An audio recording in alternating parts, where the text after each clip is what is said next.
Om Swastiastu, pemirsa Bali TV dimanapun Anda berada, kembali saya Nyoman Winata, Redaktur Pelaksana Harian Bali Pos ya, menjumpai Anda dalam Bali Pos Talk. Topik kita kali ini menyangkut tentang apa yang kita hadapi sehari-hari mungkin di Kota Denpasar dan kota-kota besar di Bali berkait dengan kabel-kabel telekomunikasi atau yang kita kenal dengan fiber optik yang menggelantung di mana-mana yang bikin semeraut kok wajah kota dan lain sebagainya. Nah, dalam hal ini Kantor Perwakilan Ombudsman Republik Indonesia Provinsi Bali sudah melakukan semacam kajian ya, bagaimana upaya supaya kabel-kabel ini bisa tertata dengan lebih baik lagi. Karena selain merusak wajah kota juga dia menimbulkan hal-hal yang berbahaya. Banyak kejadian juga terjadi kecelakaan karena kabel ini. Dan saya akan mewawancarai Kepala Perwakilan Ombudsman Republik Indonesia Provinsi Bali, Ibu Ninyoman Sri Widianti. Kita sapa dulu narasumber kita. Om Swastiastu. Sri, Kepala gimana kabarnya, sehat ya? Oke, sehat, sukses. Ya. Bisa diceritakan tentang ini, sudah melakukan kajian ya, apa yang melatar belakangi kajian tentang kabel telekomunikasi ini, sehingga Ombudsman RI Provinsi Bali melakukan hal ini. Ya, terima kasih ya. Jadi kalau Ombudsman RI Program Provinsi Bali kan memang dalam setiap tahunnya kita melakukan yang namanya kajian sistemik ya, baik itu berupa rapid assessment kalau itu ingin kita cepat ya, atau juga systemic review. Nah, untuk tahun ini kita memang mengambil tema terkait dengan penanganan persoalan kabel ya di Provinsi Bali. Karena kita melihat bahwa ya dari sisi isu publik ya, itu juga banyak sekali masyarakat yang mengeluh terkait dengan semrautnya persoalan kabel ini ya. Kalau misalnya kita lihat media cetak termasuk Bali Pos mungkin ya, jadi kita jadi salah satu referensi juga. Itu juga bagaimana masyarakat banyak mengeluhkan terkait persoalan ini, carut marutnya ya penanganan persoalan ini ya, walaupun sudah menjadi keluhan banyak masyarakat, tapi ternyata juga tidak kunjung tertangani dengan baik seperti itu ya. Jadi bukan hanya di media cetak, tapi di media online, bahkan media-media sosial juga begitu rame gitu ya. Nah, kemudian juga dari laporan ya, laporan masyarakat yang masuk ke Ombudsman melalui reaksi cepat Ombudsman. Itu juga dari tahun 2022 sampai 2024 ini kita juga ada sekitar 26 laporan yang masuk ya ke kami. Dan ketika kami menangani masalah tersebut juga itu juga ada sedikit kendala persoalan. Jadi setidaknya itu ketika kita tanyakan ya itu bukan milik kita gitu ya, kabel itu gitu. Kalau misalnya kabel PLN atau Telkom itu lebih gampang ya. Jadi kalau kita sampaikan mereka langsung tangani. Tapi kalau ini, wah ini kabel milik siapa gitu, bukan milik kami. Jadi provider ini saling lempar gitu, ini bukan milik kita. Jadi akhirnya kita tutup dengan bukan kewenangan, karena memang bukan kewenangan dia gitu ya. Karena memang itu kabelnya kan nggak jelas dari siapa. Nah, kemudian juga kalau kita lihat dari sisi ya regulasinya kan sebenarnya dari sisi pemanfaatan badan jalan kan seharusnya juga pemasangan itu kan juga ada izinnya dari penyelenggara jalan tersebut, tapi sehingga ketika gitu kemudian ada, mereka itu juga kemudian bisa menindak ya kalau misalnya yang memanfaatkan badan jalan tersebut itu kemudian mengganggu ya dari proses terutama dari sisi keselamatan pengguna jalan. Nah, itu juga tidak bisa karena kemudian mereka rata-rata ya tidak berizin mungkin seperti itu. Nah, kemudian dari latar seperti itu ya akhirnya kita ingin melihat dari apakah ya ada dasar hukum atau regulasi terkait dengan bagaimana sih terkait dengan pemasangan kabel atau mungkin juga penanganannya di pemerintah daerah di Provinsi Bali. Nah, kemudian juga kita melihat bagaimana sebenarnya perizinan ya terkait dengan pemasangan kabel ini. Nah, kemudian yang ketiga bagaimana terkait dengan pengolahan pengaduan ya terkait penanganan kabel ini.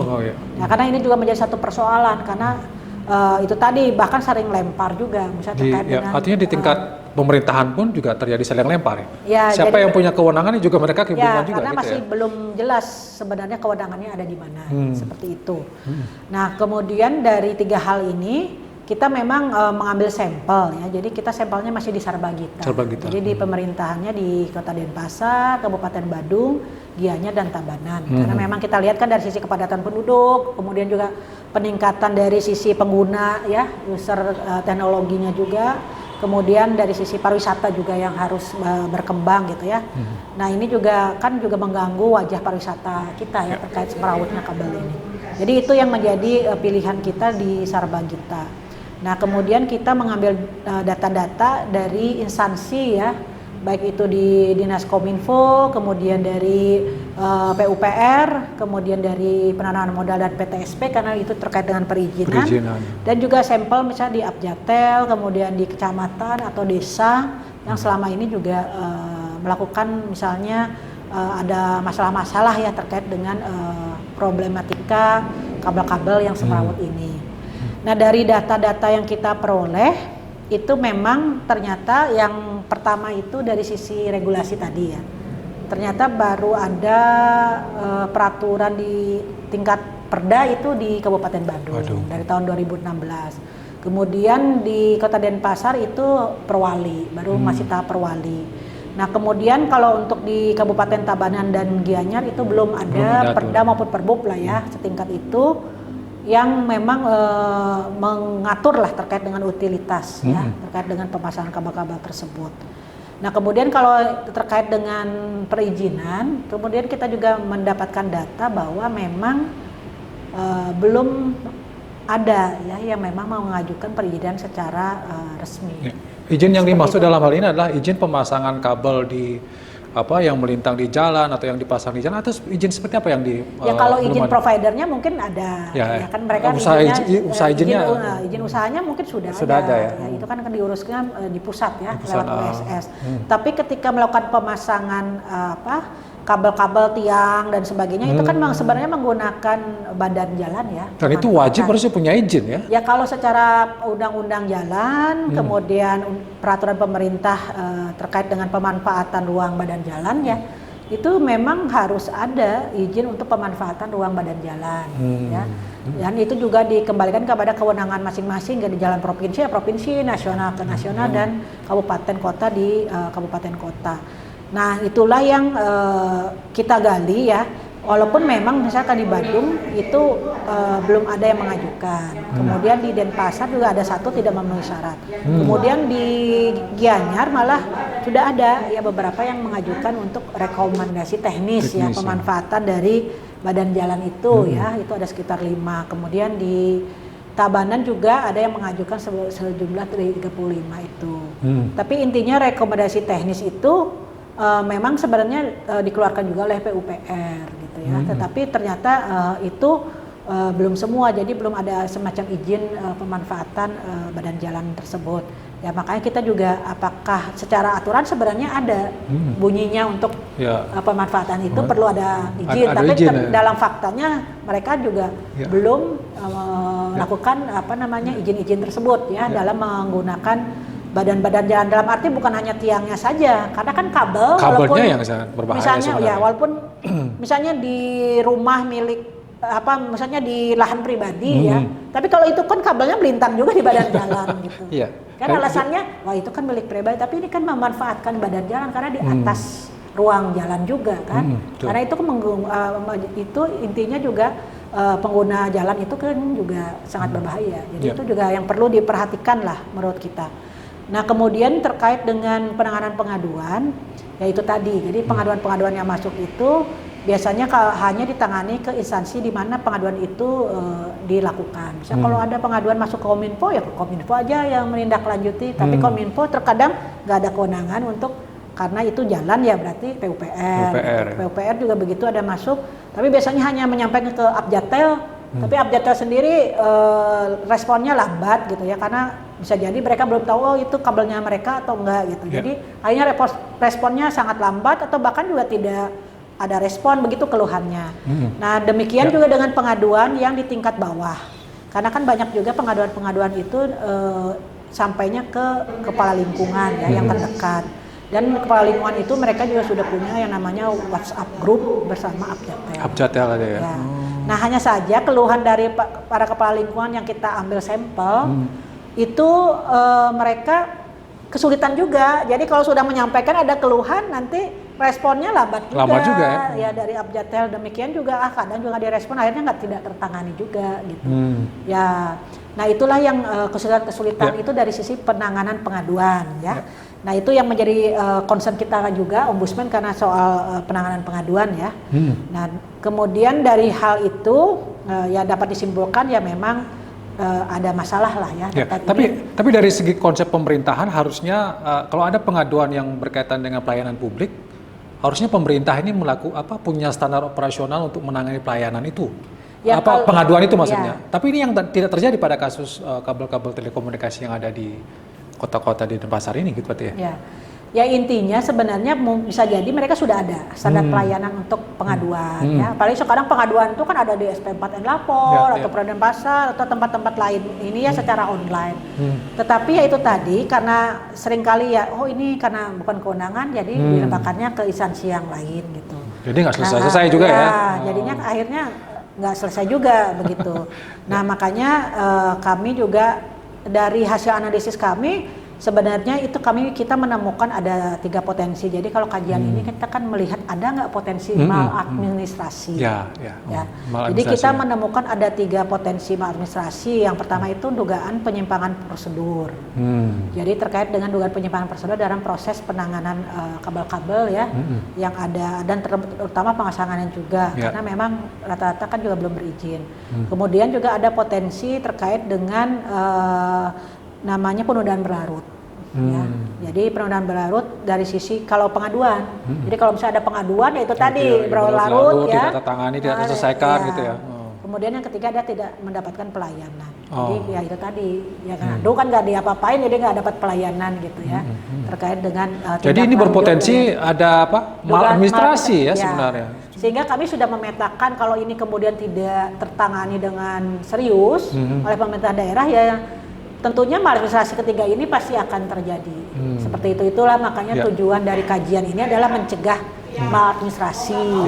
Jadi kita menemukan ada 3 potensi maladministrasi kalau ini kemudian tidak serius ditangani oleh pemerintah daerah. Ya, untuk itu kemudian dari hasil kajian ini ada juga rekomendasi supaya tidak terjadi maladministrasinya apa ini ya. Jadi yang pertama ini dalam kajian ini kita ada memberikan saran perbaikan ya. Namanya saran perbaikan yang itu juga harus dilaksanakan 30 hari kerja semenjak saran perbaikan itu diserahkan.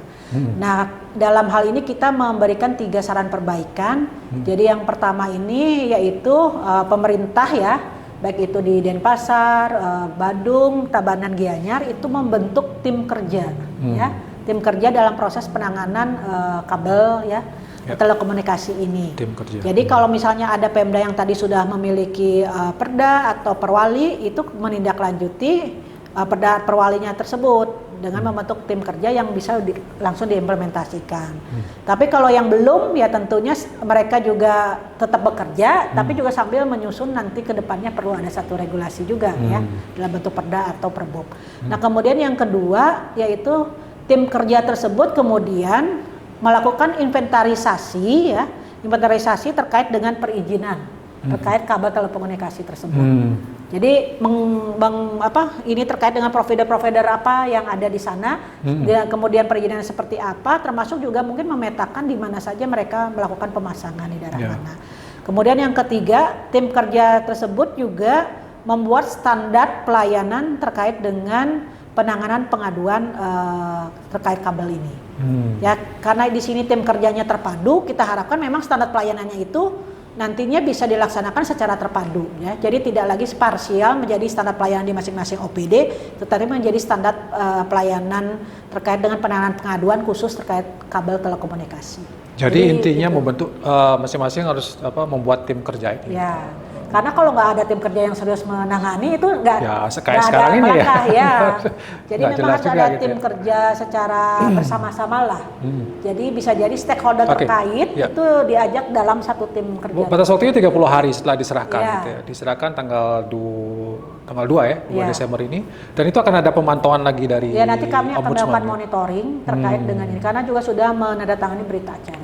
Sebagai closing statement dari Bu Kepala Perwakilan Ori Bali, apa yang ingin sampaikan kepada mungkin instansi pemerintah, Abjatel juga ya, kepada masyarakat juga terkait dengan keberadaan kabel-kabel telekomunikasi yang sembraut ini? Ya kita sih mengharapkan ini kan menjadi satu persoalan yang serius ya terkait dengan penanganan kabel ini. Sehingga ini betul-betul bisa diperhatikan baik itu oleh pemerintah maupun juga pihak ketiga ya, dalam arti provider-provider ini gitu ya. Jadi pemerintah tanpa juga bisa didukung oleh provider-provider ini dalam proses penanganannya, ini juga akan sulit. Jadi sekiranya persoalan ini menjadi satu tanggung jawab bersama, sehingga ini juga ke depan benar-benar Bali bisa terbebas dari semrawutnya kabel-kabel ini. Dan apapun itu yang menyangkut sudah ada regulasi, ada aturan, pihak manapun harus atau wajib untuk mentaatinya. Jadi menurut kami ketika kemudian itu tidak ada yang mentaati, kita harapkan juga pemerintah sudah bisa bertindak tegas sehingga betul-betul nanti pihak-pihak yang ingin ya berusaha di kita itu juga betul-betul bisa mematuhi semua aturan yang ada. Mungkin itu sih yang harapan kami, dan semoga saran-saran perbaikan yang kita berikan nanti bisa dilaksanakan oleh 4 Pemda di sini. Baik. Seperti itu. Terima kasih. Terima kasih.